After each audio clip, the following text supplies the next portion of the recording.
I've seen a number of very nice SS helmets at this show this time, and it's remarkable. Possibly Italian theater or somewhere in the southern front. It was like kind of shocking when you find it. Hello everybody, this is WarStory video blog. I'm Alex and here is Kelly Hicks. Hello Kelly. Hey Alex, how are you? Good to see you. I'm fine, good to see you too. Thank here you. At the Max show 2024. So now it's gonna be interview with show members, and can I ask you, what did you find here? What is your best find here, or maybe what is your best items on your table at this show?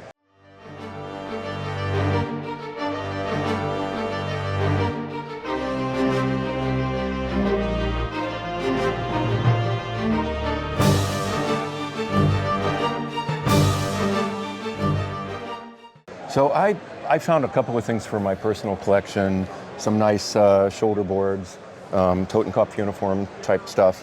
But one of the things I wanted to talk about was this nice SS camo that I recently got, and it's a 3-color SS typical camouflage scheme consisting of the base tan, ordnance tan, and then some grass green, and then a little bit of brick red. The SS never did very colorful helmets, and some of them are a little bit ugly, in my opinion, compared to the Luftwaffe camo schemes and things like that, for example. But just a short piece on this helmet. I do want to say, though, that I've seen a number of very nice SS helmets at this show this time, and it's remarkable how things are still coming out. Guys got a few things in the parking lot and things like that, so that's amazing. When you can score something nice, they come over and show me and laugh, and I'm sitting here at my table, And where did you get this one? So this one is from a friend of mine. He originally got it from the Eyewitness Museum in Netherlands. So there is a provenance background. The fact that it was there is a very solid provenance itself, but I don't know any story before that. Okay. And I'm sure it does have a story. So basically, the helmet is a Quist size 66 with a heat lot number of IN226, which is in Brian Ice's literature, which is excellent reference material that falls within the SS range. This one I just noticed this morning has a pencil inscription to an SS Untersturmführer, which is a second lieutenant in the SS. I can't see the name yet, but it's a named SS piece. That's cool. Can I take a look? Yeah, absolutely, sure. Yeah. The thing about the helmet is that it was probably produced around 1941, and so the first part of the war had no camouflage, but it shows about medium service wear and things like that. The camouflage probably came a little bit later, possibly Italian theater or somewhere in the southern front. Because of the heavy ordnance tan scheme. It may have just been camoed at Normandy, but most likely it was camoed for a couple of years, or at least a year or so before Normandy. And are you going to sell it, or it's for your collection? It is for sale. How much is it like? It's under 12,000, which is actually a really reasonable price for this.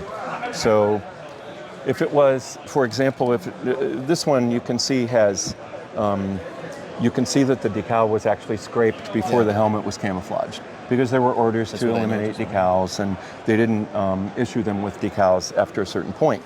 So the soldier did the scrape, off it went, then they camoed it.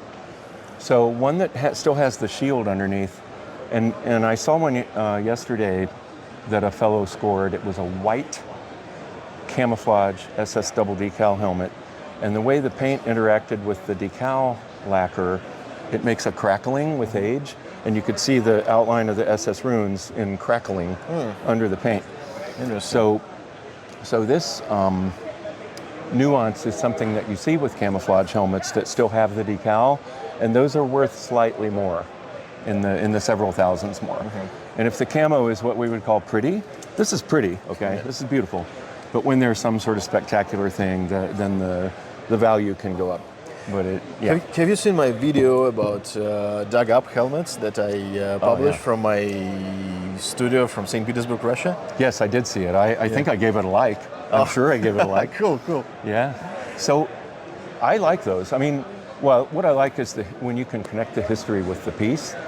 And a couple of friends of mine really collect those, like yourself. I have one, my favorite one, but I just collect one because I'm more of a condition fanatic. But the significance of mine was it's from Rostov, is where it was recovered, and that was a really big battle. LAH and Viking were the SS units in defense at that time. So Viking wore, it's a double runic relic. Yes. So runes on each side. So I'm in pretty happy. Taganrog area, sometimes you can find double SS runics. Wow. And actually, a friend of mine, he found one in Rostov area, Taganrog area, from the Viking. It was like kind of shocking when you find it. Yeah. And it was super cool, like spectacular. Yesterday, in my daily post and video challenge, I asked my subscribers what they want to see, and they asked about like uniform. Maybe you can show like a best set of uniform you have on your table. Yeah, I would love to. I personally collect the SSVT type uniforms. This one belongs to a friend of mine who wants to sell it, so he asked me to bring it to the show. What this consists of is a Army style M36 jacket, tunic, with the addition of a droop tail collar that mostly would be for officers with this sort of elegant points at the tip, but it was tailored that way for an SS NCO, in this case a Master Sergeant, Oberscharführer. The tress was put on by the tailor that attached this collar, and it has matching boards that are piped in golden yellow for reconnaissance. The Germans call that Aufklärungs.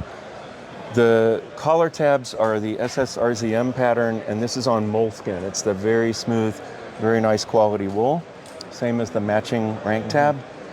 And when you're collecting these, you often will encounter, sometimes you'll see hand-stitched, and it's real. It has to have a certain look to it.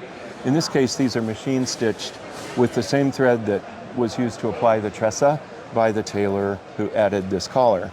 And they really did a good job reinforcing it, just like the issue collars, which actually just are a little bit rounded at the point, and they would have the tressa, but not that fancy if it's an NCO. To go a little bit further, this is the SS cut. Everybody wants to see this. One turn, two turns, that's it. So it's a very diagonal, straight diagonal cut for the lining material. And then the markings are, this one is a famous distributor. I can't remember the pronunciation of this. Mike Davis told me about it yesterday. I couldn't read the writing, but he said it was one of the main contractors that did SS contract tunics. The M40 means it was distributed in Munich in 1940. From Munich, from the depot. The last piece I'll talk about is that it has the classic typical SS VT or Verfügungstruppe sleeve eagle, machine applied. And this particular model of the sleeve eagle became outdated in 1940, so they went to the RZM pattern, 4041. And so you see these on the uniforms worn by the more senior guys who were in it from the beginning. And while this doesn't have a chevron for the old fighters, I would estimate this fellow had been probably a member of the SS with this rank, with this jacket vintage, probably in the SS in the early 30s. It's interesting. It's always interesting for me to see like uniforms as a show, because I'm mostly dagger guy and swords, and it's always interesting to get like explanation or introduction, how to say it correctly, from people who really collect it. But I've never had like SS tunic in my collection. I had only like a Wehrmacht army once. And since what time it was a like a two holes? So this, on the... the two. Okay, so very good question. Thank you for that. So a couple things I want to point out. First of all, it's looped for probably an Iron Cross First Class, and probably he's Aufklärungs, so this could be a tank assault badge or a general assault badge, since he is reconnaissance. Now on to Alex's question. The holes. So when the SS were contracting M36 style tunics, Army style tunics, because they wanted to look like the Army, they used the 3 holes, which is really, as you know, the load-bearing straps that they would put on these, hooked in here. They had belt hooks that came out through one of these 3 holes on each backside. The strap went up underneath the shoulder and in from the front and into the back. And this one was actually tailored, so the 3 holes are missing. You can just see them on each side. You can just see where they took the holes out. So this might have been actually a walking out jacket. So he might have just worn it when he was home, or didn't like the belt hooks, one or the other. But and also had it, maybe he lost weight or something and had it sized in. But this would have had 3 holes here, and then the belt hooks in the back stick out. And that you carry your belt and your ammo pouches, your canteen, and all that stuff.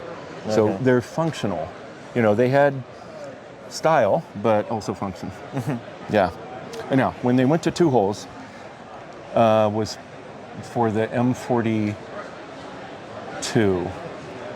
if I'm not mistaken. It was around 1942 period, but they went from 3 holes to 2 holes when they had SS Bekleidungswerk and all the other clothing works that they had at labor camps and things to make their supplies.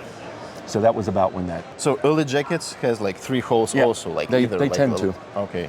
Some of the early jackets, by the way, the SS would get them from the Army and tailor them to the SS cut. So they'd shorten the hem and move the pockets up, and so you see the holes often covered up, something like that. And it was like army fashion for that time. Cause, they liked the short hem and the Hugo Boss look or something. That's true. Yeah. So I also found on your table interesting helmet. There is a SS decal on the one side and Army decal on another side. So I've never seen that before. So can you tell me what is that? Absolutely. So the short story is it's a distribution issue, but the backstory. So my colleague Joe found this in an estate, an old estate collection, something like that, in the New York City area. And he found it just like this. And it was his first SS helmet, maybe his first German helmet. He was just a kid, a teenager.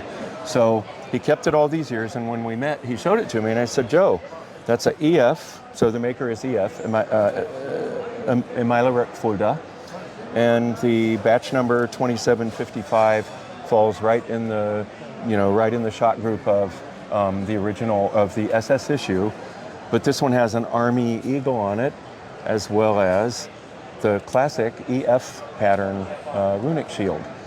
And it's got a little patina. It was kind of stored maybe in the attic or something, but it came back from the war in this condition, pretty much slightly issued, but not much. So the reason for the Army shield is that EF obviously had an overrun of armies or had extra armies on the shelf. When you have an order, and I got this explanation from Ludwig Baer, who was the original German helmets author. He's deceased now. I met him in Germany at his home. We spent a couple of days, and he talked about these kind of things. And he said, so the factory gets an order from the SS for X thousand helmets, and they've got, X thousand minus a few. So they'll just grab the armies, badge them SS, off they go to the user. And that's basically how that's all it was. This is worn with both shields on it. Wow. And not even covered up. That's very interesting. Sometimes they would cover it up. Yes, I've never seen that before, and that's why I'm curious. So it's interesting detail. This is a super busy show, and now I gotta go and film something else. And in Kermen Historica, there is a super nice display, and I want to show it to you guys because this is the last portion of SS Delitzsch collection, which is like maybe one most famous, in the world. Oh, he was the gold standard of SS collecting, for sure. So we're gonna go and film it. And can I ask you, you mentioned that you have SS Totenkopf black camo helmet, correct? M35. I have a M35 double decal SS helmet in black, yes. So that, everybody wore them, Totenkopf, everyone. It's mint, I'd love to show it to you. That's awesome, because I gotta visit Kelly Hicks and see this helmet in person. If you guys interested in, text in comments, and we can film video about it. If you don't mind, we can share the story to people, like how did they make it black and then send it to Russian front, because I found right, my one yeah. in Murmansk area. Yeah. In Murmansk area in dug up. Yeah. So it's a relic one. And also M35 with black We camo. actually can talk about that black helmet, and I can show you examples of how it comes from black, gets reused again and again. That's cool. With the layers, yeah. So If you guys that. interested in, just text comments and you have a chance to get this information for free, Limited time. That's right. That's right. Okay. Thank you. Thank you very much Yeah. for your interview. Very cool. Safe trip home and see you next time. Thank you. Thanks. Thanks, Alex.